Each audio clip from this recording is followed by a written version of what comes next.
Analyse du match FC Barcelone-Betis-Séville.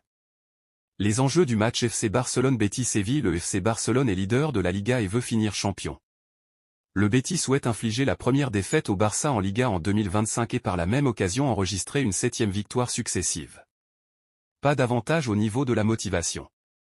L'état de forme. 82 buts marqués en 29 matchs de championnat, le ratio est fou, 2,82 buts en moyenne par match, pour le FC Barcelone, intenable depuis le début de la saison et surtout depuis 2025 puisqu'il n'a concédé aucune défaite, peu importe la compétition, avec un bilan de 19 victoires pour 3 matchs nuls.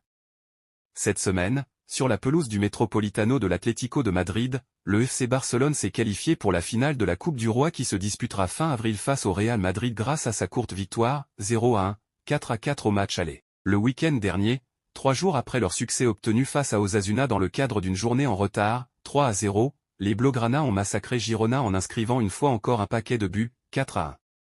Barcelone est leader de la Liga avec 3 longueurs d'avance sur le Real Madrid. Revenu tambour battant dans la course à l'Europe, le Betis, 6e, n'est qu'à 6 points de la 4e place synonyme de qualification pour la Ligue des Champions la saison prochaine. La forme du moment du club andalou est incroyable puisque le week-end dernier, en prime de remporter le derby sévillan face au FC Séville à domicile, 2-1. Le Betis Séville s'est permis d'enregistrer une 6e victoire successive dans l'élite après des succès cruciaux obtenus contre un certain Real Madrid, 2-1, ou encore la Real Sociedad, 3-0. Plus récemment, les Verdiblancos se sont imposés devant Las Palmas, 1-0, et contre le Leganés, 2-3.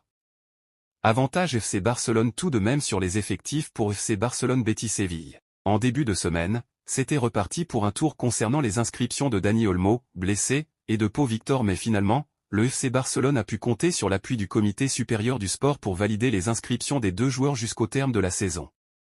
Rappelons qu'au niveau des absences, le gardien titulaire et capitaine Ter Stegen participe à nouveau aux séances collectives mais il ne devrait pas être apte avant plusieurs semaines d'autant que Chesney réalise du très bon travail en son absence. Les milieux Martin et Casado ont été victimes d'une rupture des ligaments croisés et ne joueront plus cette saison tandis que le cas d'Andreas Christensen commence réellement à faire jaser en interne.